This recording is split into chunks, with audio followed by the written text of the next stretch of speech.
j'aimerais commencer par remercier les personnes qui sont présentes, vous remercier de votre confiance.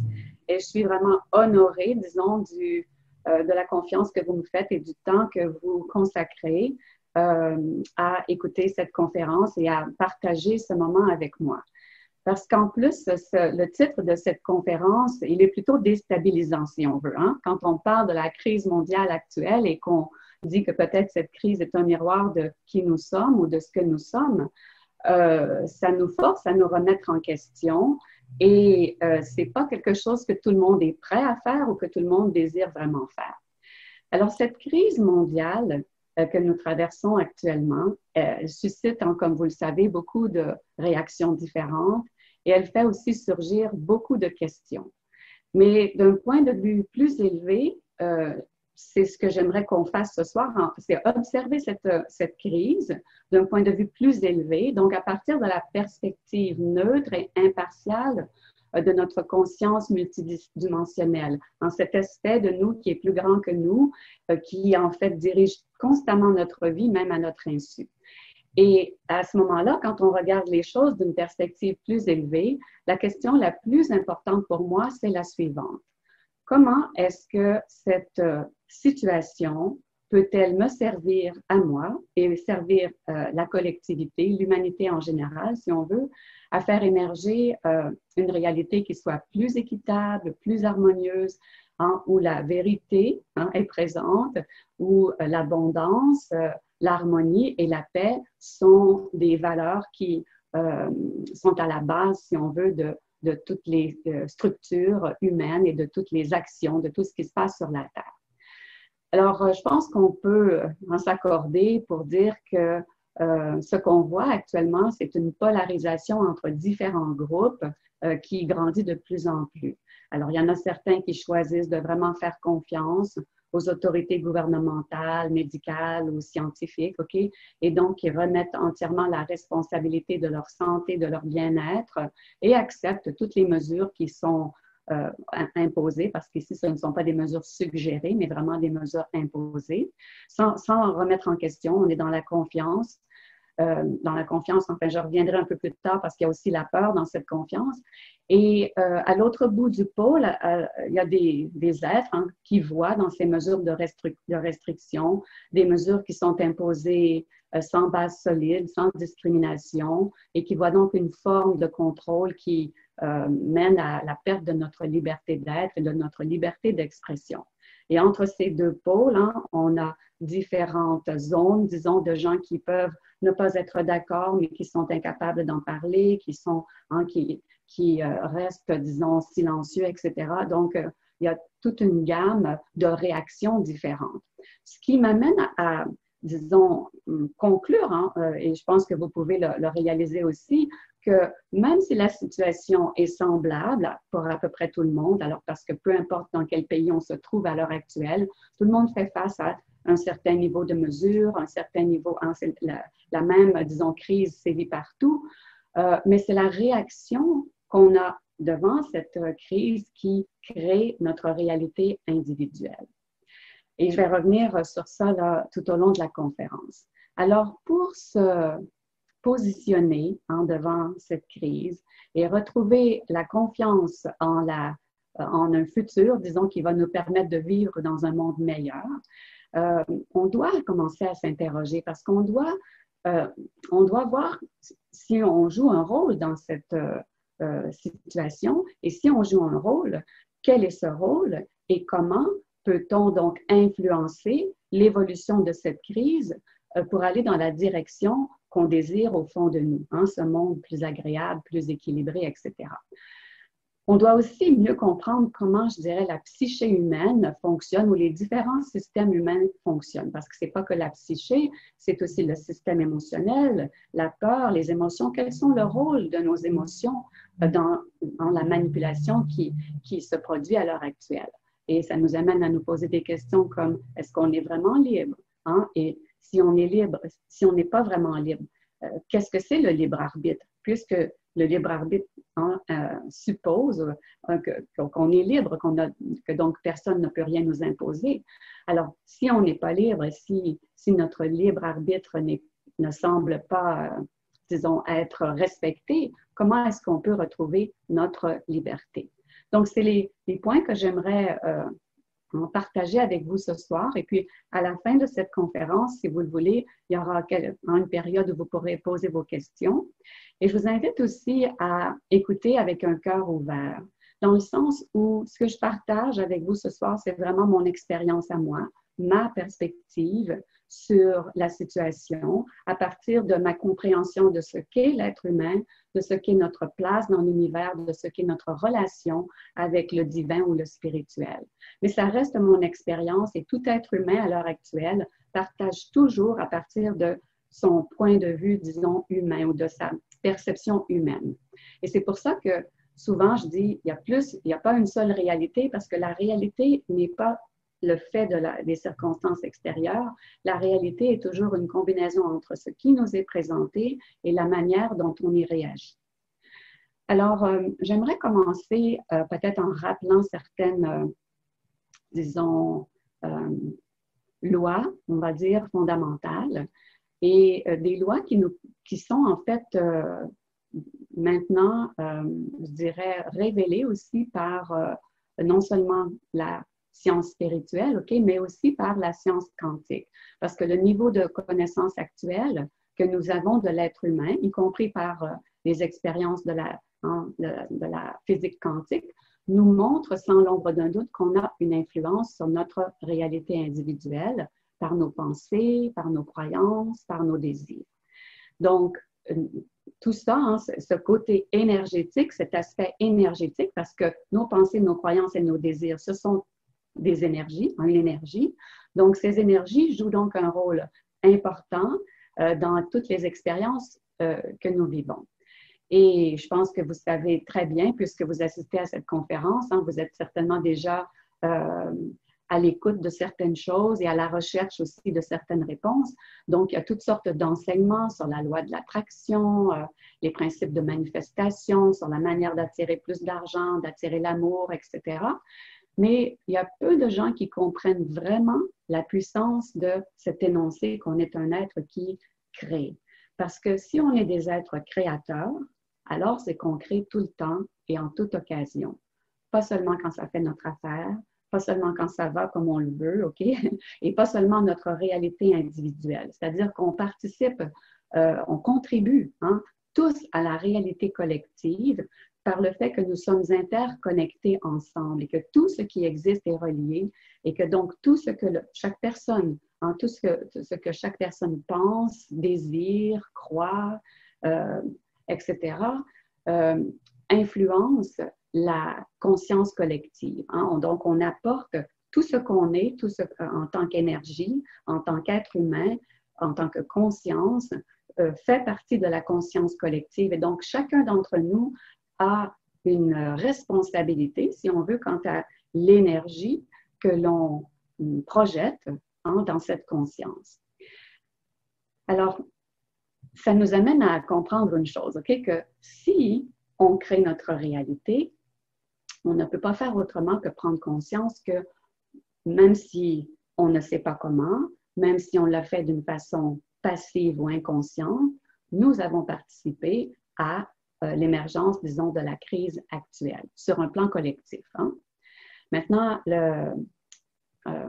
j'aimerais rappeler aussi peut-être une autre, compléter cette information en disant que tout ce qui est manifesté sur le plan matériel, c'est-à-dire que tout ce qui se passe dans notre réalité physique commence d'abord sur le plan immatériel, sur le plan énergétique. Alors que ce soit l'apparition d'un virus ou que ce soit la construction d'une maison ou que ce soit une nouvelle relation ou une nouvelle rencontre, okay, tout, absolument tout commence sur le plan énergétique, par nos désirs, par des pensées nouvelles, par des croyances. Okay? Alors, tout ce qui se manifeste commence sur le plan énergétique. Donc, tout ce qui se joue actuellement à l'extérieur de nous est le résultat des pensées, des peurs, des émotions, des désirs que l'humanité a entretenus, disons, qu'on peut appeler aussi notre fréquence vibratoire, et qui se manifeste maintenant dans le présent.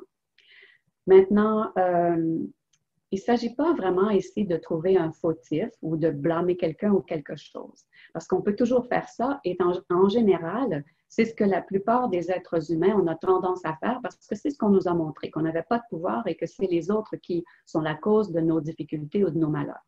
Alors, oui, bien sûr, il y a actuellement des êtres ou des systèmes ou des organisations qui font des choses qui sont indésirables et qui doivent être rectifiées, mais ce n'est pas le propos de cette conversation ce soir, ce n'est pas de trouver des coupables, c'est plutôt de comprendre le rôle, notre rôle, le rôle que l'humanité a joué sur le plan collectif dans l'apparition de cette crise mondiale. Peu importe même comment on veut décrire cette crise, parce que certains l'appellent, voient dans cette crise une crise sanitaire uniquement, d'autres personnes voient une tentative de coup d'État mondial pour le contrôle de l'humanité, d'autres voient simplement une malchance ou quelque chose qui arrive par hasard. Peu importe ce qu'on voit dans cette crise, okay, tout est vrai en même temps, parce que la nature de la réalité n'est pas d'être linéaire et unidimensionnelle. La réalité, comme je l'ai dit, dépend de nos perceptions. Donc, si ma perception, c'est que c'est une crise uniquement sanitaire, eh bien, pour moi, c'est ma vérité. Si ma perception est que c'est uniquement de la malchance et que l'humanité passe à travers des crises comme ça de façon cyclique et que c'est normal, alors c'est ma vérité. Vous comprenez? Parce que c'est notre réaction, notre vision, notre perspective qui donne vie, qui donne réalité à cette information-là. Donc, pour en revenir à, disons, comment cette crise peut nous servir dans notre évolution, pour moi, fondamentalement, okay, cette crise, comme toute crise d'ailleurs, nous place devant la nécessité de reprendre notre responsabilité, de réaliser okay, qu'on a un pouvoir qui crée, que notre énergie est créatrice et donc que la situation actuelle, si on veut, résulte des choix passés que l'humanité a faits depuis les générations précédentes. Et en plus, si vous croyez à la réincarnation, eh bien, vous devez réaliser qu'on a aussi fait partie en tant qu'être spirituel de ces générations passées, puisque nous nous réincarnons constamment. Donc, on est en quelque sorte responsable de tous les choix qu'on a faits dans toutes nos vies, qu'elles soient passées, présentes ou futures. On peut dire qu'on est l'histoire passée, l'histoire présente et bien sûr l'histoire future, puisqu'on est en train de créer dans le présent le futur qui va être le nôtre. Alors, peut-être qu'on peut se poser la question suivante, puisque tout commence énergétiquement. Quelles sont donc les pensées et les croyances les plus importantes dont on doit prendre conscience? Et ce sont des croyances qui vraiment résident sur le plan collectif, que la plupart des êtres portent encore en eux. Donc, quelles sont les croyances qui ont pu mener à l'émergence des circonstances actuelles? Peu importe comment on perçoit ces circonstances, encore une fois, OK? Que ce soit l'arrivée d'un virus dangereux ou un coup d'État mondial, peu importe comment on perçoit cette circonstance et quelles sont les croyances qui ont, disons, contribué à cette situation. Alors, je pense que vous savez déjà, probablement plusieurs d'entre vous savent déjà qu'on a été conditionné depuis notre plus jeune âge à accepter certaines informations, à adopter des croyances. Et ce conditionnement se transmet de génération en génération. Donc, ce n'est pas la faute de nos parents, ce n'est pas la faute de nos grands-parents, mais c'est quelque chose qui se transmet et qui, jusqu'à maintenant, on n'avait pas vraiment eu la possibilité ou l'occasion de pouvoir comprendre ce qui se passait en nous. Mais la période qu'on vit actuellement, qui est une période extraordinaire en quelque sorte, une période qui nous permet de retrouver notre pouvoir, nous permet de nous interroger et de commencer à comprendre ce qui se passe. Alors, ces croyances qu'on a adoptées, sans les remettre en question parce qu'on n'était pas capable vraiment d'avoir le discernement nécessaire pour le faire, la première d'entre elles, c'est que nous sommes des êtres sans pouvoir et que la vie nous arrive sans qu'on n'y puisse rien. On ne comprend pas d'où ça vient. Okay? Donc, la plupart des gens se sentent victimes des circonstances ou victimes des autres. Voient le monde comme un endroit dangereux. On croit que la vie est difficile, que le monde est injuste. On croit aussi que le danger de manquer de quelque chose ou de perdre ce qu'on a acquis est présent à tout moment. Okay? Donc, on vit toujours dans l'insécurité. Donc, dans cette optique, dans cette perspective qui résulte en fait de l'ignorance de qui on est et de notre inconscience, on a vraiment commencé à nier de plus en plus notre propre autorité pour remettre la responsabilité de notre vie, de nos choix, de nos décisions à des autorités extérieures. Les autorités extérieures, ça commence par la famille, mais les autorités plus grandes sont la religion, la science, la médecine, le gouvernement, etc. Et pourquoi est-ce qu'on fait ça? Pour deux raisons. Pour se sentir en sécurité et aussi pour se déresponsabiliser. C'est-à-dire que si quelque chose que je n'aime pas ou je ne veux pas arrive, ce n'est pas ma faute, c'est la faute du système, c'est la faute d'autres personnes, etc. Donc, on laisse ces autorités, en fait, nous dire ce qui est bon ou pas, ce qui est acceptable ou ce qui ne l'est pas, ce qu'il faut faire, comment se comporter. Les autorités nous disent même ce qu'on doit manger, ce qui est vrai ou faux. OK? Tout ça, on a sacrifié, si on veut, notre propre capacité à discerner, à choisir, OK? Et on a remis cette capacité-là à l'extérieur de nous, à des organismes ou à des personnes qu'on croit plus compétentes ou qu'on croit qui savent mieux que nous. Donc, ce qui résulte de ce conditionnement, c'est qu'il nous fait nous conformer aux normes qui sont définies par certaines autorités. Et nous nous conformons aux normes pour nous sentir acceptés, parce qu'on veut faire partie du groupe, et aussi parce qu'on nous a inculqué la croyance qu'on doit bien faire. Alors, qu'est-ce que ça veut dire vouloir bien faire? Alors, bien faire, c'est justement, vous devez vous conformer à la norme, en ce que la société vous dit, la famille, la culture, la religion, OK? Et donc, ce bien faire ne vient pas de notre propre perception de ce qu'on doit faire, de notre propre responsabilité, mais on laisse les systèmes extérieurs ou les autres nous dire quoi faire. Et on en vient à avoir peur de désobéir. On ne veut pas désobéir parce qu'on ne veut pas se sentir rejeté, exclu, ou même parfois ridiculisé ou puni, parce que c'est ce qui arrive à tous ceux qui commencent à remettre en question. Donc, je crois qu'il faut vraiment réaliser jusqu'à quel point on n'ose plus faire de choses qui vont à l'encontre de ce que la société nous a inculqué, même si on sait dans notre cœur ou à l'intérieur de nous qu'elles sont justes. Dans ma pratique, quand je parle à beaucoup de gens qui ont déjà cette conscience, mais quand c'est le temps de passer à l'action ou d'exprimer dans leur vie ou à d'autres personnes ce qu'elles ressentent vraiment, elles sont complètement bloquées parce que la peur d'être rejetée, la peur d'être exclue, la peur d'être jugée ou encore d'être ridiculisée, mis de côté est tellement grande, ou la peur d'être punie aussi, la peur de l'autorité, que ça les empêche donc d'être cohérents entre ce que je pense et ce que je ressens et la manière dont je me présente et ce que je suis. Mais on est vraiment à cette époque, si on veut, où on peut commencer à rétablir cette cohérence entre le cœur et la tête. Alors, quand je parle de la tête, je parle de la programmation qui nous a été inculquée, la manière dont on voit la réalité, la manière dont on se perçoit, la manière dont on perçoit nos possibilités. Et quand je parle du cœur, quand je parle de notre vrai potentiel inné, de notre nature innée qui est illimitée, qui est connectée à sa source, qui est faite de toute possibilité et qui vit toujours dans la joie et l'amour, donc, et dans le moment présent. Donc, c'est ça pour moi, la tête et le cœur.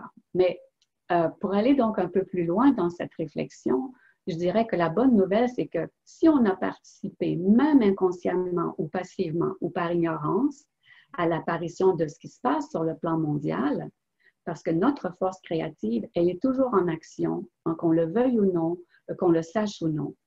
Donc, ça nous oblige à constater que nous avons aussi la possibilité de tout changer, le pouvoir en fait de tout changer et ce, dès maintenant. Et ça, c'est vraiment rassurant parce que le pouvoir de changement n'est pas à l'extérieur de nous, dans des systèmes qu'on croit plus forts que nous, mais le pouvoir de changement est dans notre propre capacité à comprendre et à maintenir ou à gérer, si on veut, notre énergie. Alors, l'autre bonne nouvelle, c'est que on est profondément aidé et soutenu dans cette entreprise de retour à l'équilibre naturel, hein, d'une manière puissante par un plan que j'appelle le plan divin, hein, qui provient de cette conscience universelle, magnifique, qu'on peut nommer la source, Dieu, l'intelligence universelle, peu importe le nom que vous voulez lui donner. Cette force est toujours présente en nous, cette énergie fait partie de nous, et si vous êtes le moindrement à l'écoute de ce qui se passe en vous, à l'écoute de votre cœur, vous allez ressentir cette force de vie, cette vibration qui vous habite. En fait, hein, cette énergie puissante, c'est la force de vie qui vous habite. Alors, on est des êtres libres, des êtres souverains, et pour retrouver cette liberté et cette souveraineté de notre vie et de notre réalité, nous devons y collaborer consciemment, collaborer avec ce plan divin qui ne peut se faire sans notre coopération consciente. Pourquoi? Parce qu'on a le libre arbitre aussi. Ça veut dire que rien ne peut nous être imposé, rien ne peut être forcé, sauf si on y consent.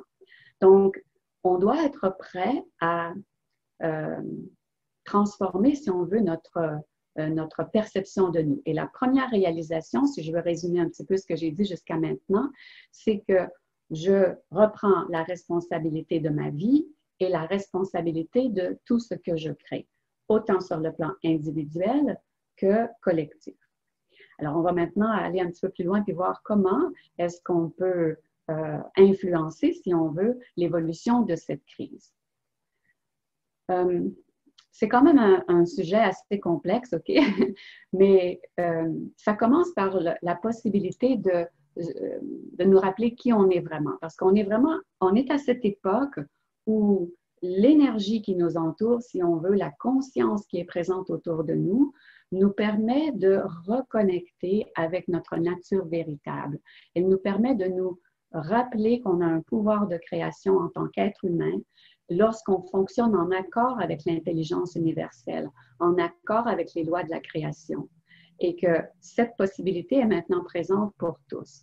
Et je crois, hein, parce qu'on peut voir, et je suis certaine que vous en voyez aussi des gens autour de vous qui commencent à s'éveiller à une dimension plus élevée de leur être, qui commencent à comprendre certaines choses qui se passent dans leur vie, simplement en observant leurs expériences, en observant aussi leurs pensées, etc. Et donc, ils commencent à avoir une compréhension de l'intérieur. Alors, la science nous dit qu'une grande partie de notre ADN est endormie, hein, et qu'elle est probablement inutile. Inutile parce que, pour l'instant, ils sont incapables d'en comprendre le sens, puisque c'est la conscience qui est nécessaire ici pour pouvoir comprendre cette énergie. Une conscience connectée à notre intelligence universelle. Mais en fait, cet ADN est loin d'être inutile. Cet ADN contient toutes les informations qui nous concernent, okay, chacun d'entre vous, sur votre véritable nature, sur votre vrai potentiel, sur tout ce que vous avez vécu en tant qu'être spirituel, en tant qu'être de lumière, et même, je dirais, tout votre potentiel futur. Donc, on sait qu'on reçoit de nouveaux influx lumineux, hein, et maintenant, ces influx lumineux sont également corroborés par la science, hein, qui nous démontre que le système solaire ou même la galaxie, je pense. Non, c'est le système solaire qui se déplace dans la galaxie et qui est maintenant, qui reçoit maintenant des rayonnements cosmiques qu'il ne recevait pas avant. Donc, c'est aussi un fait matériel, physique et scientifique qu'on reçoit un nouvel influx de lumière. Cet influx de lumière qui commence à activer notre ADN et la résultante de tout ça, c'est qu'on commence à ressentir la vérité sur ce que nous sommes, sur les lois de création de l'intérieur. Hein? On commence à mieux saisir notre nature véritable, à comprendre que la nature véritable de la création est profondément bienveillante et généreuse, que le monde dans lequel on vit actuellement est déséquilibré. Le monde dans lequel on vit, si on veut, a été... En anglais, on utilise le mot hijacké, mais en français, j'arrive jamais à trouver le bon mot, a été volé, si on veut, on nous a volé notre manière d'être, notre façon d'être naturelle. Hein? Certaines personnes se sont appropriées toutes les richesses de la planète, toutes les possibilités et empêche la majorité d'avoir accès à ces richesses-là. Mais dans la nature, disons, fondamentale de l'univers, c'est d'être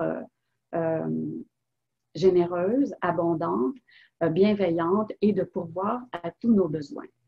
Donc, on commence à comprendre aussi mieux l'interconnectivité entre tout ce qui existe et entre nous, notre, disons, partie spirituelle, notre partie énergétique et le reste de la planète et de la création.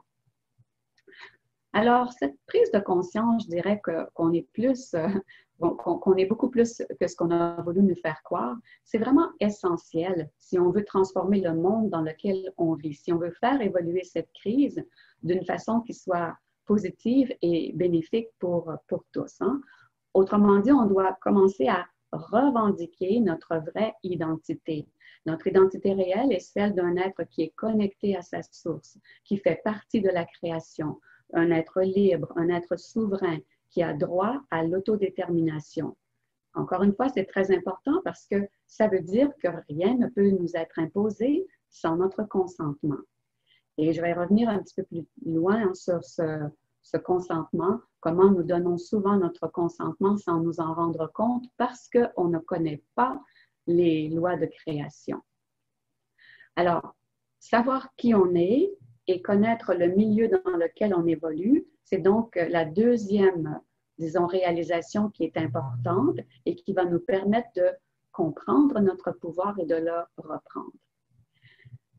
Donc, si on veut avoir un pouvoir d'influence sur la réalité, si on veut pouvoir évoluer dans cette période de transition qu'on traverse, OK? Donc, si on veut naviguer avec grâce ce chaos, on doit vraiment donner l'importance à notre nature énergétique.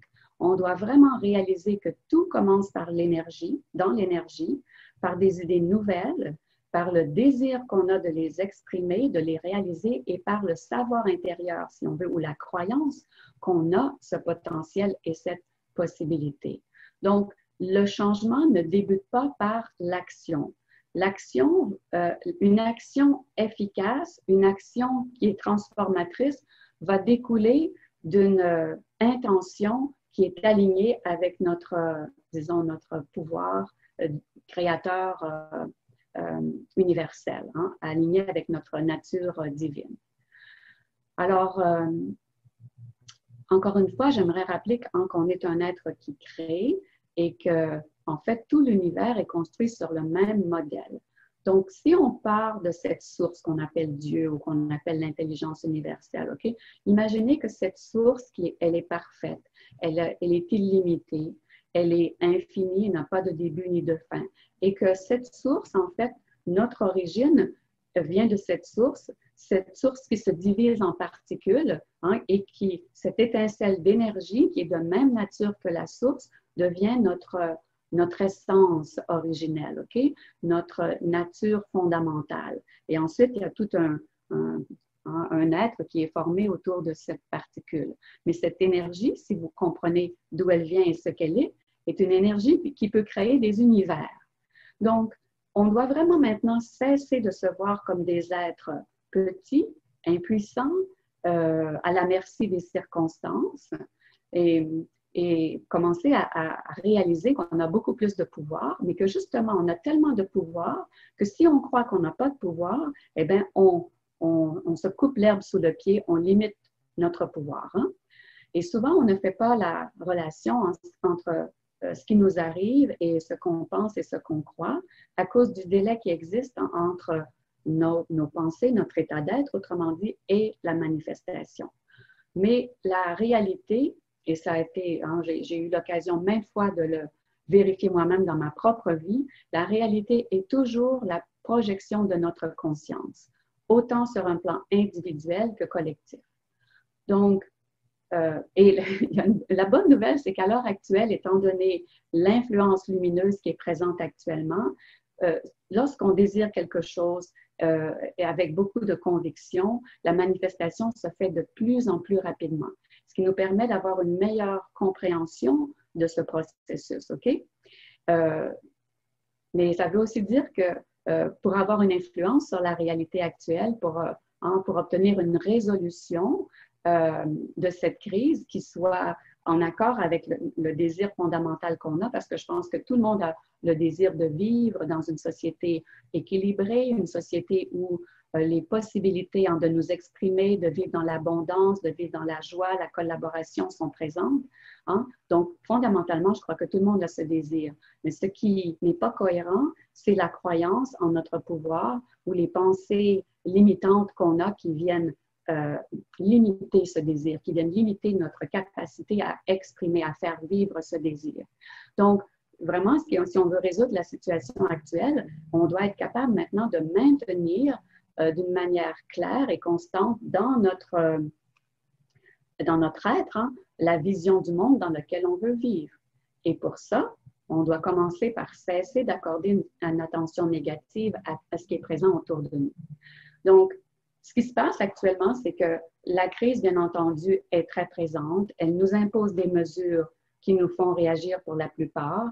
Même ceux qui les acceptent avec confiance, OK, ressentent de la peur, OK, elles acceptent les mesures parce qu'ils ont peur. Et ceux qui nous voient dans les mesures l'imposition de mesures restrictives et la perte de notre liberté, bien, on réagit aussi avec beaucoup d'émotions, d'émotivité. Et donc, la présence de cette situation est constante dans notre être. Alors, qu'est-ce qu'on fait? Ça veut dire que j'émets une vibration qui est en accord avec ce que je vois et que je lui donne réalité dans ma vie. Alors, qu'est-ce qu'on doit faire? On doit comprendre que lorsqu'on s'engage énergétiquement avec la réalité qui nous est présentée, alors s'engager énergétiquement, pour moi, ça veut dire que j'ai une interaction émotionnelle, particulièrement une émotion intense et difficile, OK? Comme la colère, la frustration, un sentiment d'injustice, un sentiment d'impuissance, ou encore par beaucoup de peur, de doute sur le futur, etc. Donc, quand on réagit comme ça, on identifie en fait le rôle qu'on veut jouer. Hein? On choisit de jouer avec ce rôle de personne qui est en colère, qui se sent impuissante et qui ne sait pas comment, disons, changer sa réalité ou changer ce qu'elle vit. Donc, nos réactions émotives, en fait, sont l'indication du rôle qu'on va jouer. Parce que, en fait, notre colère, notre frustration, en fait, toutes ces émotions difficiles, qu'est-ce que ça veut dire? Ça veut dire qu'on croit que cette réalité qui est présente autour de nous peut et va nous affecter. Hein? Maintenant, on va revenir un petit peu sur la colère, par exemple, OK? Parce que la colère ne signifie pas la même chose pour tous ceux qui la ressentent. C'est quelque chose de très individuel. La réaction émotive est la colère, mais derrière la colère, la motivation ou ce qui génère la colère peut être quelque chose de différent, OK? Ça peut être pour certains la peur de perdre leur liberté, ou alors je peux être en colère parce que je vois qu'il y a beaucoup de gens qui se font manipuler et donc ça peut influencer la réalité dans laquelle moi je veux vivre, hein? Ça peut influencer ma liberté, etc. Mais derrière, disons, ces perceptions, il y a une croyance fondamentale. Cette croyance que je ne reconnais pas mon propre pouvoir, je ne crois pas en mon pouvoir, et donc, puisque je ne crois pas en mon pouvoir, je crois que ces circonstances extérieures ou que les autres ont le pouvoir d'influencer ma vie et ma réalité. Et parce que je crois ceci, bien entendu, ça devient aussi mon expérience. Hein? Parce que si vous comprenez maintenant que nos pensées, nos croyances, nos ressentis jouent un rôle dans les expériences qu'on vit, alors si vous croyez que vous êtes à la merci de cette situation, hein, ben c'est ce qui va vous arriver. J'ai une amie qui me racontait qu'elle était toujours avec une amie qui avait très, très peur du virus et elle s'est fait tester plusieurs fois, etc.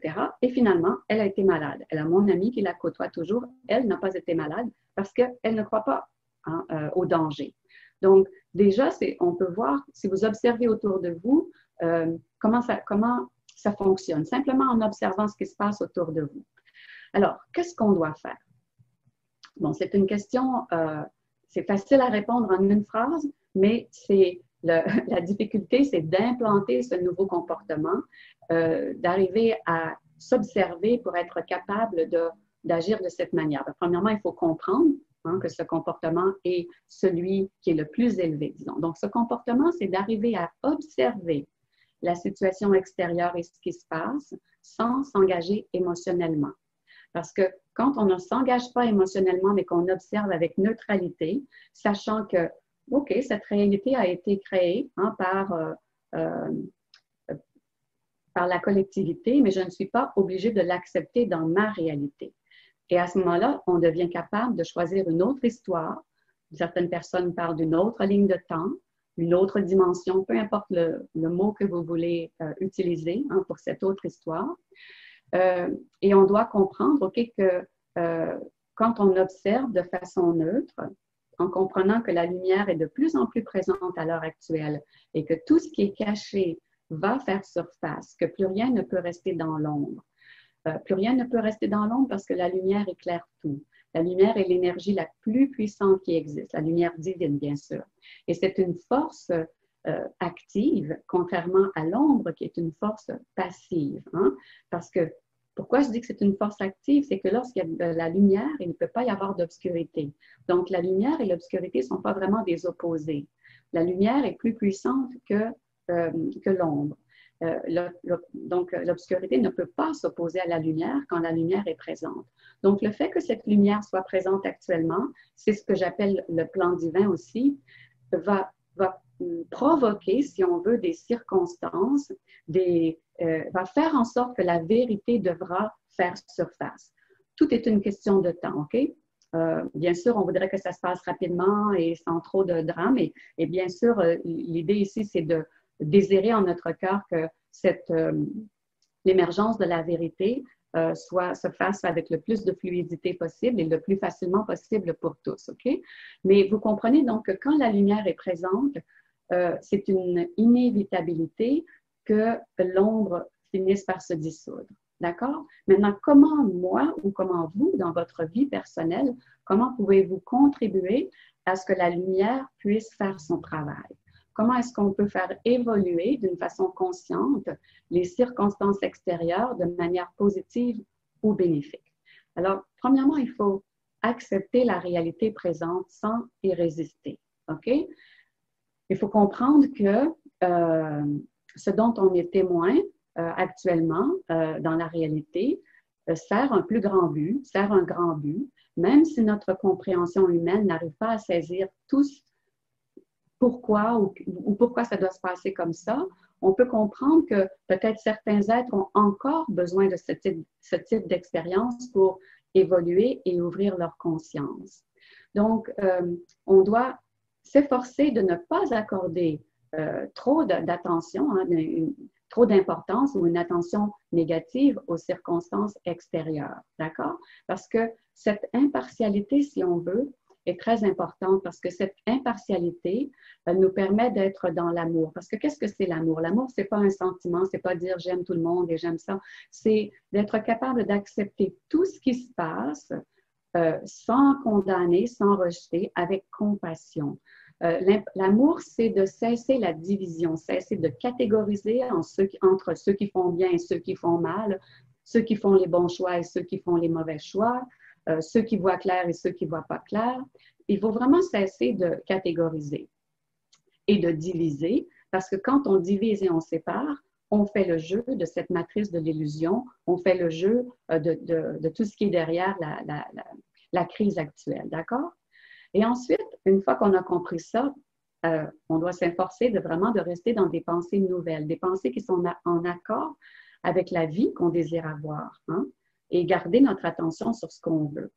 Alors, notre point de focalisation, notre focus doit être vraiment sur le nouveau que l'on désire et non pas sur le présent qu'on ne veut pas, OK? Parce qu'on doit être capable de transformer la fréquence vibratoire actuelle de l'humanité, celle qui a créé cette crise, à un niveau plus élevé pour créer des circonstances différentes. Alors, ça peut sembler un peu abstrait, ça peut sembler un peu utopique, et pourtant, c'est bien la façon dont les choses fonctionnent. Et dans l'atelier qui va suivre cette conférence, dont on va parler à la fin, on va voir comment justement comprendre, on va comprendre comment faire toutes ces choses-là. Mais essentiellement, c'est vraiment, on doit commencer par laisser aller la perception qu'on vit dans un monde dangereux, hein, un monde où les dangers, les limitations et le risque de manquer de quelque chose sont prédominants, pour vraiment commencer à percevoir que la nature fondamentale de la vie, la nature fondamentale de la création est bienveillante et généreuse et qu'elle pourvoit à tous nos besoins. Alors, dans ma perception, OK, pourvoir à mes besoins, c'est pas mon travail, c'est pas une autre personne, c'est je sais que la source pourvoit à tous mes besoins. Et quand j'ai cette conviction intérieure, autrement dit, à travers le travail, à travers les relations, à travers différentes circonstances de ma vie, tout est toujours présent pour que je me sente bien et que je manque de rien. OK? C'est comme ça que ça fonctionne pour moi. Donc, c'est pour ça que il faut changer notre perception qu'on est dépendant d'une circonstance extérieure pour avoir ce dont on a besoin, ou pour être libre, ou pour ne pas être contrôlé. Ce n'est pas les circonstances extérieures qui nous contrôlent, c'est notre propre nos propres chaînes de référence, si on veut, hein? et la conscience qu'on a que le monde est dangereux et c'est un monde de limitation. Donc, vraiment, là, il faut commencer à s'amener à voir qu'il n'y a rien qui est fondamentalement limité dans notre monde, qu'il y a suffisamment de richesse pour tous et de bien-être pour tous, mais il faut qu'on commence à avoir cette vibration et cette perception et cette confiance en nous pour que ça puisse se manifester à l'extérieur de nous. D'accord? Donc, quand on maintient la vibration de ce qu'on veut, naturellement, en accord avec les lois de la création, la réalité va se modeler à notre fréquence vibratoire. La réalité devra nous refléter ce qu'on est à l'intérieur. Mais vraiment, pour en arriver à, disons, maintenir cette vibration ou cet état de conscience, il faut comprendre comment on fonctionne. Il faut être capable de s'observer constamment dans chaque situation de notre vie quotidienne. Et il faut vraiment consacrer notre temps. Ça devient une mission, ça devient notre mission de vie, si on veut, de démystifier nos peurs et démystifier nos fausses croyances pour changer nos perceptions. Parce que changer de perception, c'est changer de réalité. Donc, la troisième réalisation qu'on doit avoir pendant cette conférence, c'est que pour changer de réalité, il faut d'abord changer notre perception. Hein? Je voudrais toucher un petit mot sur le miroir, puisqu'on a mis le mot miroir dans le titre de la conférence. Donc, si on comprend que chaque circonstance est un miroir qui nous reflète quelque chose sur nous. Donc, prenons l'exemple de cette crise collective. Ce miroir est différent pour chacun d'entre nous. OK? Donc, ce qu'on n'aime pas dans ce qu'on voit est différent pour chaque personne. Et c'est d'abord à l'intérieur qu'on doit regarder si on veut effectuer une transformation. Alors, j'aime bien utiliser cette petite image que quelqu'un m'avait donné cet exemple, un exemple similaire un certain jour, et puis ça m'est resté dans la tête. Donc, si vous avez, par exemple, les cheveux en broussailles le matin et que vous allez vous regarder dans le miroir et que vous essayez d'arranger vos cheveux en touchant le miroir ou en vous montrant offusqué devant le miroir, ça ne changera rien à ce que vous voyez parce que le problème n'est pas dans le miroir. Et vous pouvez même dire aux autres que le miroir est brisé, hein, que l'image n'est pas belle dans le miroir, mais ça ne changera rien non plus. Donc, la seule manière de changer votre reflet, c'est de se tourner vers la source de la réflexion. Et cette source, c'est nous. Donc, je dois me coiffer, me laver, etc. pour voir une image qui change dans le miroir. Eh bien, c'est exactement la même chose qui se passe dans la réalité extérieure qui est notre miroir. Et comme elle est constamment un reflet de ce qu'on croit, OK, quand on regarde la crise collective, par exemple, on croit que c'est les systèmes extérieurs, les gouvernements, etc., qui nous imposent ceci sans qu'on ait rien fait, sans qu'on ait eu à participer de quelque manière que ce soit à à cette situation. OK? Donc, maintenant, si vous comprenez qu'on a un rôle à jouer, c'est pas de se trouver fautif ici, c'est pas de trouver le coupable, mais c'est de se dire, OK, c'est pas l'image que je veux voir dans ma réalité. Quelle est donc l'énergie ou la réflexion que j'envoie qui participe à cette création? Hein? Et c'est pour ça que je dis que la question la plus importante qu'on peut se poser, hein, c'est comment est-ce que je peux me servir de cette situation pour reprendre mon pouvoir, pour redevenir qui je suis vraiment, pour retrouver toutes mes possibilités innées. Alors, encore une fois, OK, rappelez-vous qu'on modèle notre réalité à l'intérieur d'un cadre très précis qui est celui de nos croyances et de nos systèmes de référence. Et plus j'arrive à élargir mon horizon, plus j'arrive à changer ma perspective, plus ma réalité va être fluide, va être faite de possibilités. D'accord? Alors maintenant, je vais revenir sur la notion de libre arbitre et de consentement, parce que c'est quand même un point important. Puis je pense que beaucoup d'entre vous peut-être se posent des questions à ce sujet.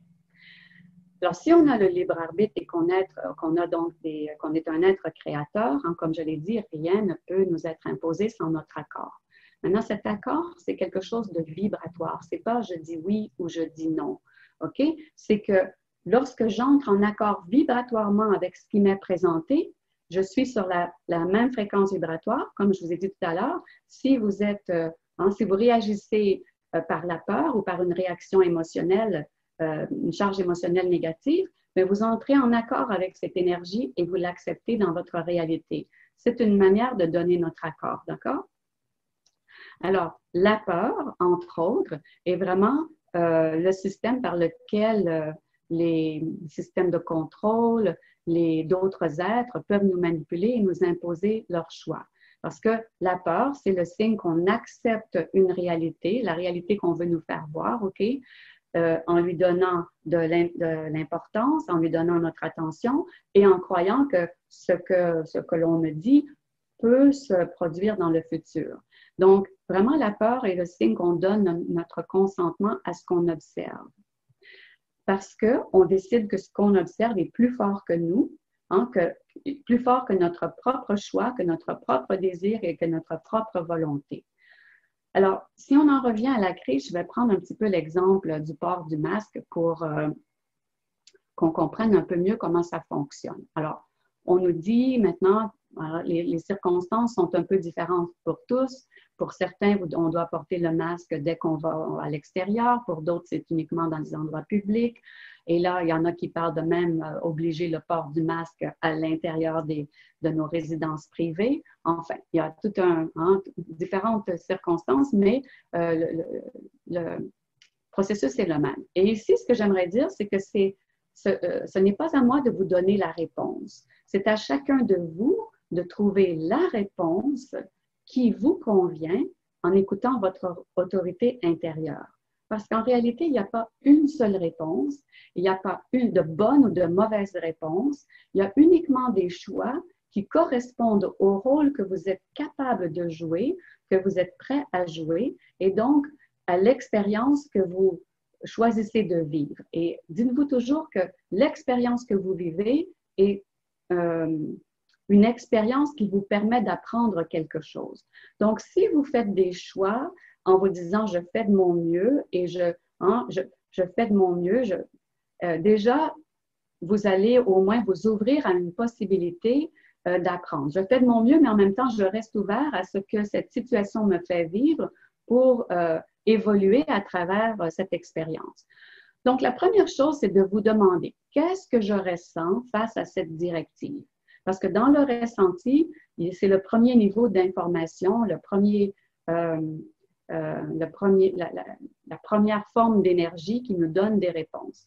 Alors, si je ressens de la peur, si j'ai une charge émotionnelle négative, vous devez en prendre conscience. On ne peut pas avoir peur ou être en colère ou être frustré et rester dans cette énergie trop longtemps. Rappelez-vous, vous créez avec cette énergie. Donc, vous devez en prendre conscience et savoir que quand on a des peurs ou des croyances limitantes, on ne peut pas voir clair. On ne peut pas voir clair parce qu'on voit selon la programmation qu'on a adopter. OK? Donc, la première chose, c'est de vraiment faire face à nos émotions difficiles, face à nos peurs, pour les comprendre et les démystifier. Parce que ces énergies, en fait, viennent simplement, sont comme une porte ouverte sur notre inconscient pour nous dire quelles sont les croyances limitantes ou les fausses, les croyances, les systèmes de référence erronés qu'on croit être vrais, pour qu'on puisse les transformer par notre propre choix. D'accord? Alors, bien sûr, vous pouvez vous douter que beaucoup de gens, à l'heure actuelle, sont motivés dans leur choix par la peur ou des fausses croyances, OK? Parce qu'ils ignorent quoi faire avec ça, parce qu'on ignore notre potentiel, etc. Mais dans ces peurs, comme j'ai dit tout à l'heure, il y a une peur aussi très importante qui est celle de la peur des conséquences si nous désobéissons, si nous ne nous conformons pas à l'autorité ou à la loi. On a été tellement endoctrinés à vouloir bien faire qu'on n'ose plus faire différemment, même si on sait qu'on doit faire différemment. Parce que posez-vous la question, bien faire selon les valeurs de qui ou de quoi?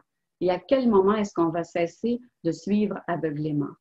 Qu'est-ce que ça va prendre pour qu'on fasse des choix différents? Donc, on se pose des questions, on regarde le côté émotif ou le côté des peurs, on essaie de démystifier tout ça, de transformer nos peurs, on fait face à notre peur et on essaie de s'amener à quelque chose qui soit plus positif. Et ensuite aussi, bien sûr, on fait nos propres recherches, on vérifie les faits, on vérifie ce qu'on nous dit, on regarde certaines études scientifiques. Donc, on peut regarder l'information extérieure, avoir différentes sources d'informations, et particulièrement à l'époque où on vit, où la désinformation est constante, il faut aller dans différentes sources pour pouvoir se faire une idée et vraiment avoir le discernement et suivre selon notre cœur, OK? Puis ensuite, on doit prendre une décision et faire un choix clair. Et lorsqu'on a de la clarté sur ce qu'est notre, disons, décision, à ce moment-là, c'est facile d'avoir une action qui soit inspirée, qui va découler naturellement de notre intention. Alors, je vais donner un exemple ici. Si ma perception, c'est que l'usage des masques est non seulement inutile, mais dangereuse pour ma santé, OK? Et si donc j'ai compris que je suis un être libre et souverain, mon intention est la suivante. Je suis un être libre, j'ai le droit et la responsabilité de choisir ce qui est pour mon plus grand bien et celui de l'humanité, parce que vous devez savoir que ce qui est pour votre plus grand bien ne peut qu'être que pour le bien de l'humanité. Puisqu'on est tous interconnectés, comment est-ce que je pourrais faire quelque chose qui est pour mon plus grand bien et que ça nuise à quelqu'un d'autre? Donc, quand on est dans cette énergie-là, ensuite, notre intention va vraiment nous dicter d'une manière naturelle, cohérente et fluide l'action qu'on veut prendre.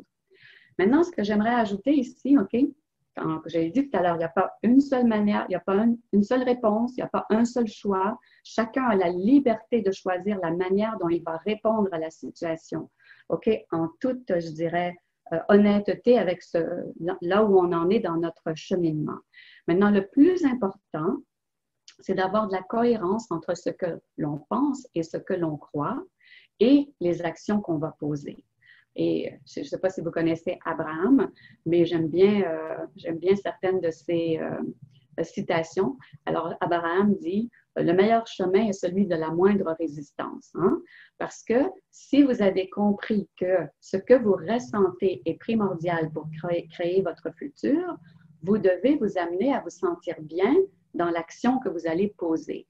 Donc, le choix qui vous fait avoir des émotions positives et bienveillantes est celui qui est le plus approprié.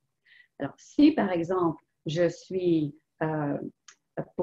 pas pour le port du masque, OK, on définit ça, mais que pour avoir de la nourriture dans un grand magasin, je dois porter le masque parce qu'à la porte, on me force à porter un masque pour que je puisse avoir de la nourriture, eh bien là, je suis placée devant un choix.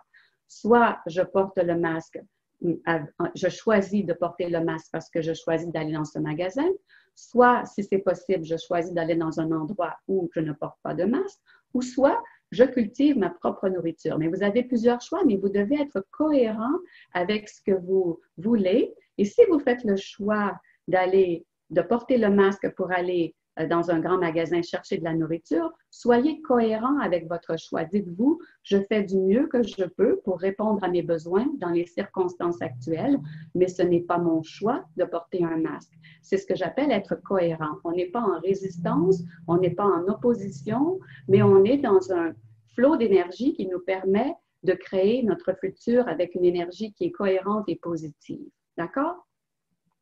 J'espère que c'est clair. Si vous avez des questions sur ce processus-là, on pourra en reparler à la fin. D'accord? Mais c'est le genre de choses qu'on va beaucoup voir et élaborer dans les ateliers qui vont suivre.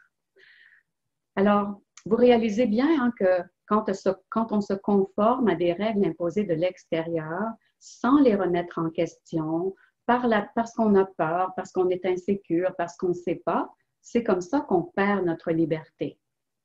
On remet, autrement dit, notre autorité à l'extérieur de nous et à ce moment-là, donc, on permet aux autres d'entraver notre liberté. Donc, quand on ressent de la peur, de l'insécurité, on ne peut pas prendre de décision claire parce qu'on n'a pas en nous de base solide. Et on a beau demander à gauche et à droite, hein, il y a des personnes aussi que je connais qui voulaient prendre certaines décisions, ils le savaient dans leur cœur, OK? Demande à gauche et à droite, chacun va vous répondre selon leur propre perspective, leur propre fil.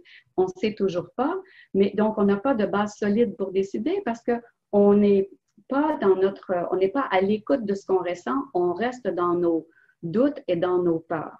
OK? On se coupe de la partie qui normalement devrait nous guider, qui connaît nos désirs, qui sait ce qu'on doit faire et ce dont on a besoin. Donc, il faut vraiment commencer à être cohérent et écouter son cœur.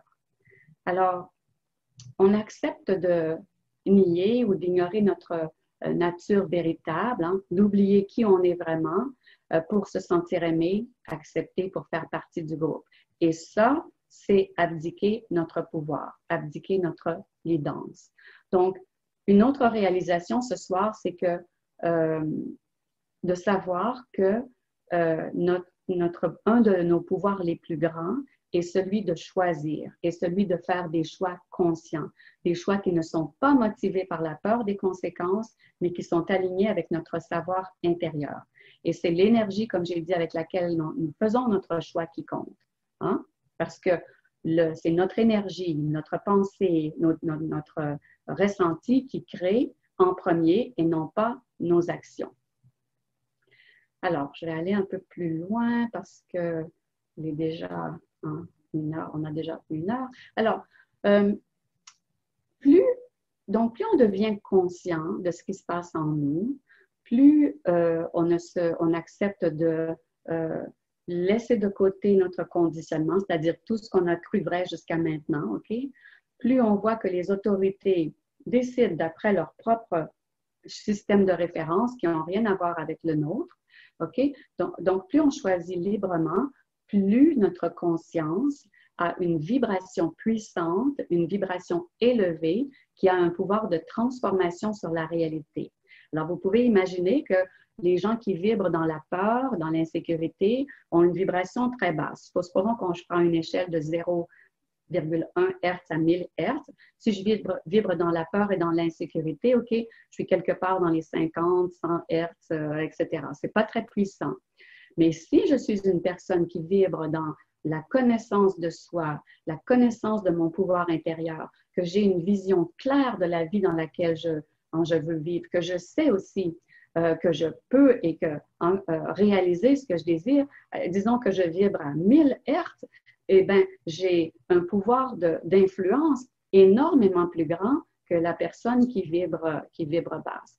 Donc, même s'il y a moins de gens qui ont une conscience éveillée, cette masse de conscience est beaucoup plus importante que les gens qui ne sont pas encore éveillés et qui vibrent dans la peur.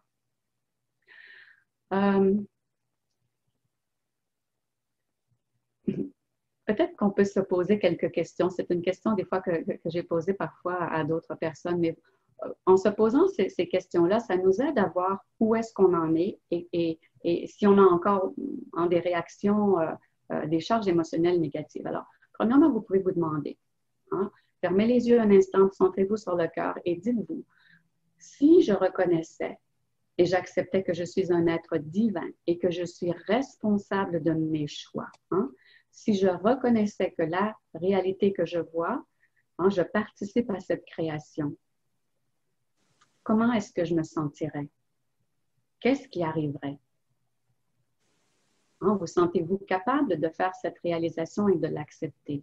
Parce que souvent, la peur de reconnaître notre véritable pouvoir, la peur d'être responsable de nos choix, la peur d'aller vers quelque chose qu'on n'a jamais fait encore ou qui est inconnu est beaucoup plus grande que la croyance qu'on n'a pas de valeur, qu'on n'est pas important ou qu'on est impuissant.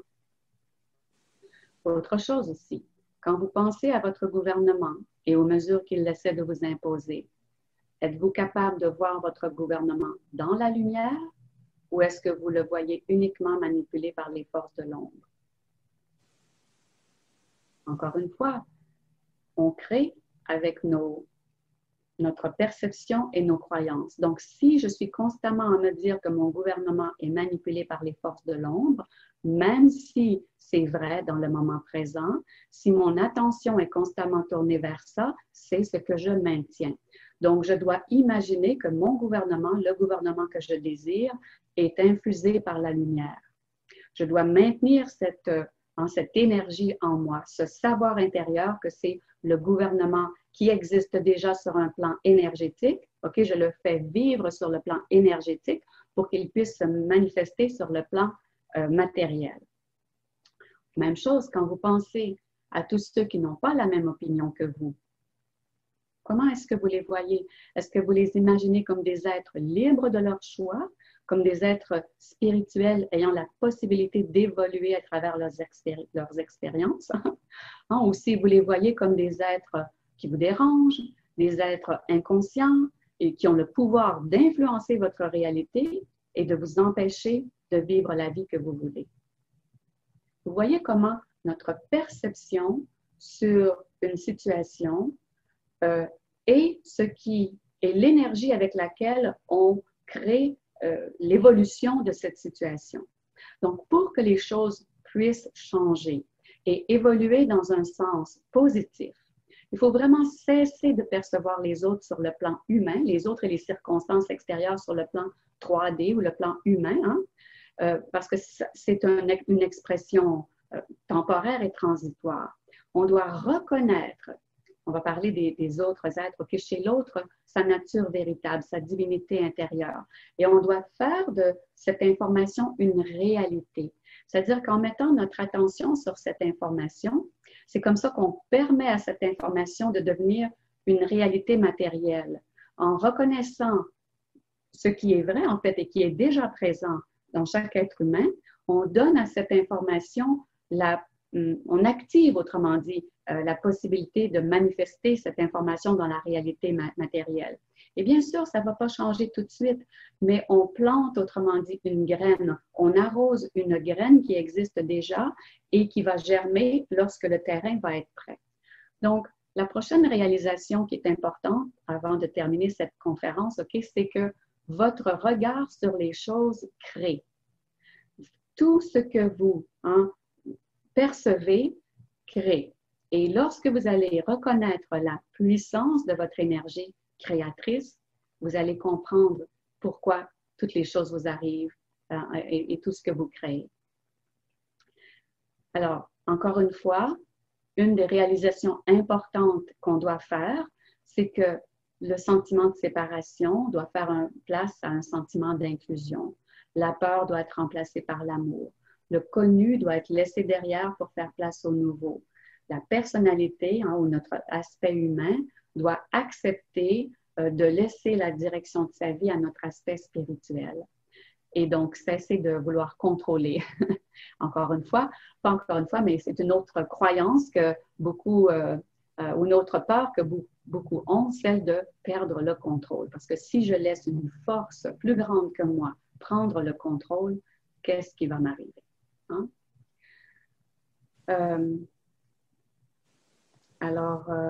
Pour transformer la réalité, alors je vais juste conclure sur quelques petits points, OK?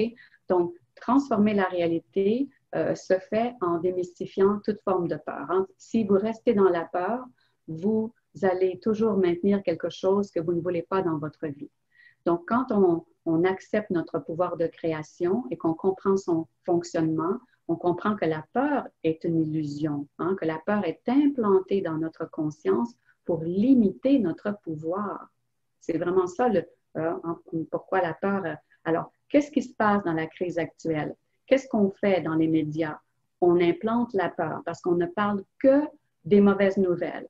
On vous donne constamment un nombre de morts, ou enfin, on en donnait un nombre de morts. Encore aujourd'hui, il n'y a plus de morts, mais là, on parle de nouveaux cas. Mais on ne nous dit pas que c'est des cas dangereux, etc., mais on nous fait croire que c'est dangereux. Donc, on implante la peur parce que quand il y a la peur, il n'y a pas d'amour et la peur crée la division et la séparation.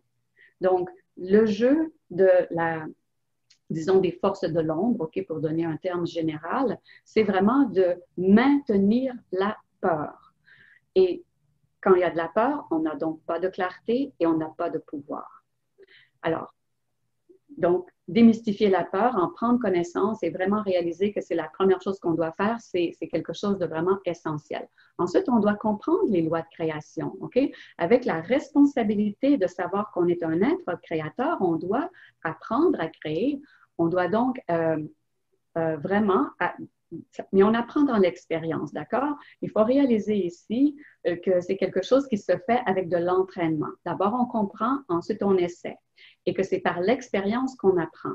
Donc, on doit vraiment se placer ici comme un petit enfant qui apprend à marcher. Et quand un enfant apprend à marcher, qu'est-ce qu'il fait? Il avance sans aucune peur, sans aucune retenue. Il est dans la joie de découvrir ses nouvelles capacités et sa vie. Et donc, c'est dans cet état qu'on doit se placer maintenant. On ne doit pas se placer dans un état de culpabilité ou de frustration, mais dans un état d'ouverture à apprendre notre nouvelle version de l'être humain qu'on est en train d'amener sur Terre. La version qui est consciente, la version qui est connectée, on doit apprendre à l'intégrer et à vivre avec. On doit apprendre comment ça fonctionne, d'accord?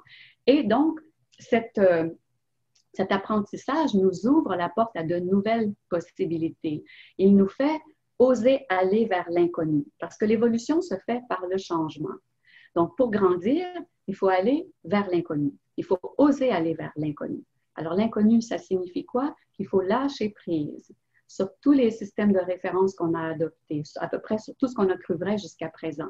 Et je pense que la période qui s'en vient va nous faire mettre face à des vérités sur la corruption de notre système, sur la façon dont on a été, si on veut, manipulé ou contrôlé jusqu'à maintenant, qui vont en choquer plusieurs et qui, peut-être même plusieurs, auront de la difficulté ou ne voudront pas accepter cette vérité, OK?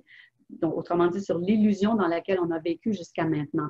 Ça va faire surface d'une manière qui va être surprenante et choquante, mais si on peut, ceux qui vont l'accepter vont pouvoir comprendre la vraie nature de la réalité, qui nous sommes vraiment, et va nous permettre à ce moment-là de dépasser ces circonstances pour commencer à vivre dans une réalité nouvelle. Et cette réalité, elle est déjà ici. Hein?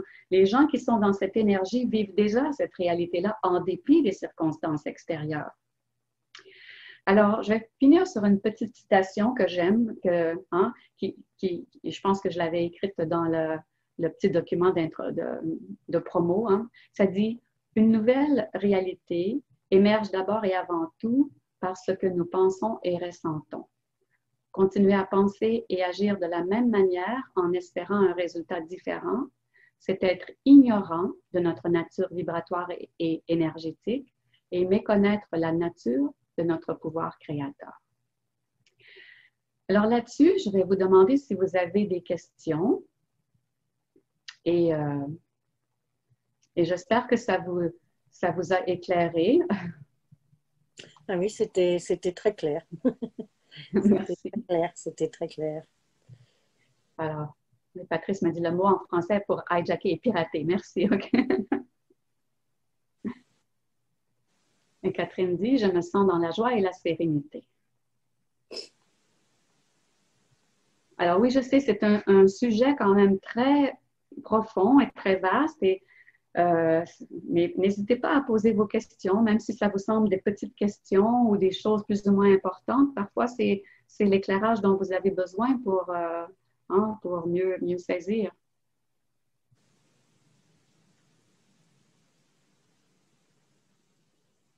Vous pouvez les mettre dans... Alors, Nadine, c'était très explicite et très intéressant. Est-ce qu'il y a des questions? Jacques, merci Dominique pour cet éclairage. Très belle conférence.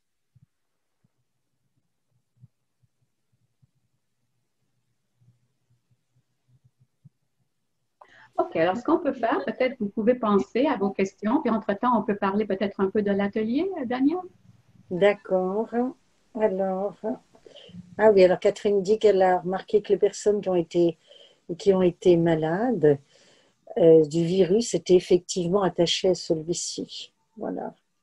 Très clair. Voilà.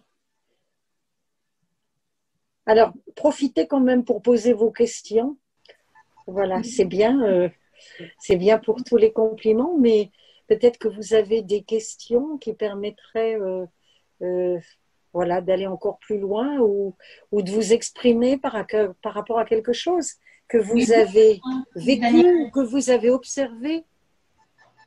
Je peux poser une question, Daniel? Oui, vas-y. Pose-la directement, Daniel. Oui, où est-ce qu'il y a aussi le respect des gens qui pensent différemment de nous? Oui, bien sûr. Alors, il faut être dans l'acceptation. Allez-y. C'est à la fois, moi, j'essaye d'être dans ces vibrations, enfin, de ne pas être dans la peur, mais il y a des gens qui s'expriment à côté de moi et je ne dis pas toujours ce que je pense, j'essaye d'être le plus bienveillante possible. Et, mais c'est pas, j'hésite, je ne sais pas toujours comment faire. OK. Alors, accepter les autres tels qu'ils sont et aussi, disons, être aligné avec notre propre énergie, ça ne signifie pas qu'on doit nécessairement toujours répondre à une autre personne, hein? Mais ce qu'on peut faire, OK, si vous êtes dans une conversation et que vraiment quelqu'un vous dit quelque chose qui va à l'encontre de votre propre, disons, croyance, alors ce que vous pouvez dire, c'est « Je comprends ce que tu me dis, hein, et je respecte ta perception, seulement j'ai une perception différente. Et mon intention n'est pas de te convaincre. Je comprends ce que tu me dis, je respecte, mais j'ai une perception différente. Tu vois, comme ça, c'est pas violent. Voilà, exactement. Parce que, et c'est ce qu'on doit faire aussi, c'est qu'il ne s'agit pas ici de juger l'autre personne et de se dire, oh mon Dieu, mais essayez quand même avant, OK, quand on est dans une conversation, OK, c'est pas vraiment le temps d'observer nos peurs, mais après coup, revenez sur votre peur et dites-vous de quoi est-ce que j'avais peur ici? D'être jugé, d'être rejeté, d'être, et essayez de voir, OK, la seule personne qui peut me rejeter, c'est moi-même, parce que si je connais ma valeur, peu importe ce que les autres pensent de moi, parce qu'on ne peut pas plaire à tout le monde, il y aura toujours des personnes qui vont dire des choses qui ne seront pas en accord avec ce que vous dites. Donc, il faut vraiment, je vous dirais, se détacher du besoin d'être approuvé par les autres ou d'être reconnu. Donc, essayez de trouver en vous quelle est exactement la peur ou la croyance qui est là. OK? J'ai une question aussi. Oui, bonsoir. Bonsoir, vous m'entendez? Oui, je m'entends. Ah, pardon. Oui, moi, c'est Christine, mon prénom. Alors, oui, Dominique, est-ce qu'on peut parler actuellement pour l'humanité d'une sorte de quitte ou double? C'est-à-dire, ça ressemble beaucoup ce que nous vivons à la période de l'Apocalypse qui est décrite dans l'Apocalypse de Saint Jean, justement. Et est-ce qu'on peut dire que c'est quitte ou double, c'est-à-dire ou l'abîme, ou une résurrection, vraiment, est-ce qu'on est vraiment dans une initiation cosmique totalement drastique? Voilà. OK. Encore une fois, OK, tout est une question de perception. C'est-à-dire que c'est les gens qui croient à cette réalité-là vont percevoir la réalité de cette manière. Personnellement, OK, ce n'est pas votre façon de voir, compréhension ni ma façon de voir les choses. Personnellement, je comprends et je ressens la création comme quelque chose une énergie profondément bienveillante. Et les règles qui font, disons, qui sont à la base de la création, c'est de premièrement, permettre la liberté de faire toutes les expériences nécessaires, y compris celles qui vont à l'encontre de la loi de l'amour. Donc, ce qu'on vit actuellement sur Terre, c'est cette séparation de la loi d'amour. OK? Maintenant, la création est conçue de manière à toujours ramener, autrement dit, offrir des occasions de revenir vers cette loi d'amour. Mais on doit le choisir nous-mêmes. Maintenant, oui, il y aura probablement des personnes qui ne seront pas prêtes actuellement à faire ce choix, mais ça ne veut pas dire que ces personnes-là n'auront plus d'occasion de revenir dans la loi d'amour. De refaire un choix. Ce serait ne pas comprendre l'amour inconditionnel et bienveillant de la source. Alors, mais encore une fois, comme j'ai dit, toutes ces manières d'expliquer la réalité sont valables d'une certaine manière dans le sens où ça va créer l'expérience des gens qui sont dans ces perceptions-là. C'est beaucoup plus complexe qu'on le croit. Je vous remercie pour ce que j'ai compris de votre réponse, c'est que c'est la perception que nous avons de la situation qui crée c'est notre perception subjective. Il n'y a pas une réalité hors de notre perception, en fait. Exactement. C'est-à-dire c'est nous qui allons décider si on pense que c'est une résurrection qui se profile, on le verra en termes de résurrection et non plus de chaos, en fait, quelque part. Un peu plus, ok. Oui et non. C'est peut-être un petit peu binaire et manichéen, mais enfin, je simplifie, quoi. Oui, ok, d'accord, si vous simplifiez, ok. Oui, je simplifie. Mais je veux dire, c'est par rapport à l'empreinte culturelle chrétienne, parce que j'ai beaucoup d'amis qui sont chrétiens, qui ont leur grille de lecture chrétienne et qui ont tendance à me dire, oui, ça a été annoncé dans l'Apocalypse, qu'il y aura d'énormes tumultes, d'énormes cataclysmes, il y aura des maelstroms. Et c'est vrai qu'on est plongé dans cette espèce de maelstrom à échelle cosmique cette fois-ci. C'est pas. On regardait des documentaires avec mon ami sur la guerre de 14, c'était déjà une énorme apocalypse et là on a l'impression que ça prend des proportions au-delà de tout ce qui est possible, quoi. Voilà, mais maintenant, encore une fois, si on porte notre attention sur le chaos, eh bien ce chaos devient de plus en plus... Va se renforcer. Va se renforcer. D'accord. Okay? Alors, on le voit, on l'observe et on porte notre attention sur la réalité qu'on veut implanter ici. Si vous comprenez que vous créez avec votre conscience, OK, c'est ce qu'on doit faire. Maintenant, c'est facile à dire, mais c'est facile à dire. De notre vie, OK, on est confronté aux peurs et aux fausses croyances qu'on a adoptées. Donc, il faut se servir de ces situations-là pour commencer à faire de nouveaux choix. Je vais donner un exemple. À les dépasser. À les dépasser, exactement. OK? Alors, Dominique, si tu peux parler un petit peu là, des ateliers, il y a des personnes qui justement demandent comment ça va se passer de façon pratique. Voilà. Okay. De façon pratique. Alors, donc, on va faire une série de 4 ateliers.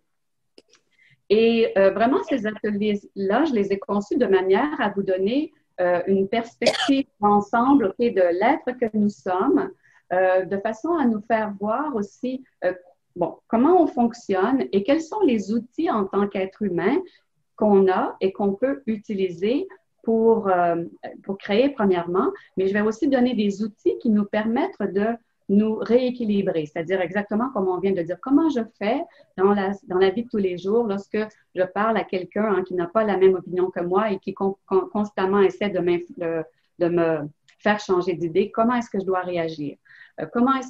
Voyez-vous, donc il y aura des outils pratiques. Et l'idée vraiment ici, c'est aussi de vous faire ressentir sur le plan énergétique votre connexion avec votre être spirituel, de façon à ce que vous repreniez la souveraineté de votre être, que vous repreniez le contrôle, que vous sachiez que c'est vous qui commandez à votre énergie.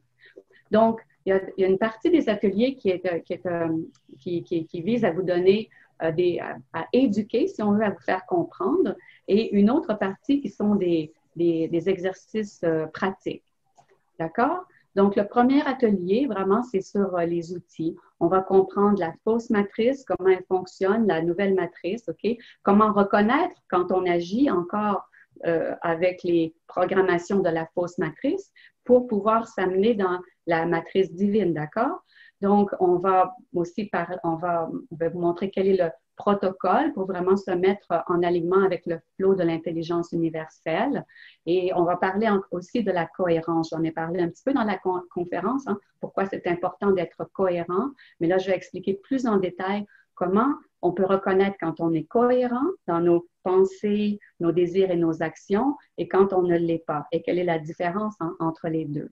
Et dans l'atelier 2, on va vraiment plus parler des lois de création. Comment nos croyances modèlent la réalité et comment on peut transformer donc les croyances en se servant disons, des émotions difficiles qu'on vit, des conflits intérieurs qu'on a. Donc, on va partir de ces situations qu'on vit dans la vie pour transmuter ces fausses croyances-là. D'accord?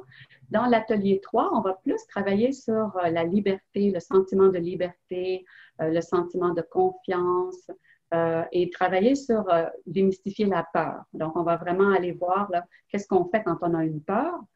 Et on va aussi faire un exercice ou deux qui vont nous aider à comprendre comment la source nous voit, autrement dit, nous aider à saisir d'une manière nouvelle ce qu'est l'énergie de l'amour inconditionnel, pour nous permettre de vraiment nous sentir libres de choisir un nouveau rôle, de créer une nouvelle histoire et de savoir que nous avons non seulement la responsabilité d'écrire cette histoire, mais le choix de l'histoire que nous voulons écrire. Et puis, dans le dernier atelier, on va parler de comment discerner la vérité, comment faire des choix pour notre plus grand bien. Donc, dans cet atelier, on va parler un petit peu de notre guidance intérieure, comment se servir de notre corps pour ressentir l'information, pour retrouver notre autorité intérieure, comment être en état de réceptivité, et vraiment comment reconnaître la vérité. Si vous avez compris ce que j'ai dit dans la conférence, il y a une vérité absolue, en celle de la création qui ne changera jamais, mais en termes de conscience, en termes de vérité sur la Terre, alors qu'on crée notre réalité, nous avons chacun notre vérité, je dirais, si on veut, notre vérité est ce qu'on est capable de comprendre et d'accepter comme étant vrai. Parce que si la vérité était facile à accepter pour tous les êtres humains, on n'aurait aucun problème. Le problème à l'heure actuelle, c'est que la conscience de plusieurs ne leur permet pas de reconnaître la vérité. Il faut que cette conscience commence à s'agrandir petit à petit pour qu'ils soient capables d'intégrer et de reconnaître la vérité. Donc, qu'est-ce que c'est cette vérité? Comment ressentir notre vérité? Comment agrandir notre conscience aussi pour être dans la vérité. C'est-à-dire que plus je serai dans la vérité de mon être, plus je serai capable de percevoir la vérité absolue, la vraie vérité, la vérité fondamentale. Merci, merci Dominique. Alors, il y a une question donc de Jacques. Son fils a eu le Covid pendant une semaine. Est-ce que ça signifie qu'il a eu peur d'être malade? Je crois que c'est un peu catégorique, je pense. Ça pas peut nécessairement. En fait, il a eu peur de quelque chose, mais pas nécessairement d'être malade. Okay? Ça peut être autre chose. Il faut voir avec lui. mais il y a eu une forme de peur. Alors, je redonne juste une précision pour les ateliers. Donc, ça aura lieu tous les mardis du mois de décembre, donc 1er, 8, 15, 22 décembre. Voilà, donc je vous ai remis le programme dans l'envoi avec le lien et vous avez reçu déjà le programme à plusieurs reprises pour l'invitation à la conférence. Voilà, vous avez tout de façon détaillée. Voilà. Alors, est-ce qu'il y a d'autres questions?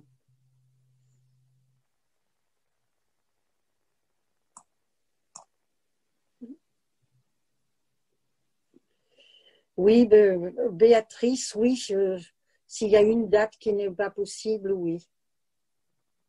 Pour répondre à ta question, Béatrice. Voilà. Alors, n'hésitez pas à poser les questions. Merci. C'est mon plus grand plaisir.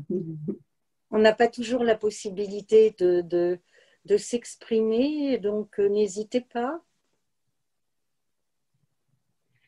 Voilà, le souci, c'est quand tout est trop clair, il n'y a plus de questions. Parce que c'était très clair. C'est ça. Tout a été dit, donc voilà, du coup, il n'y a plus de questions. OK. Alors, je vous remercie infiniment de votre attention, de votre présence et de votre compréhension. Et je vous souhaite une belle continuation et de belles expériences dans la découverte de qui vous êtes vraiment.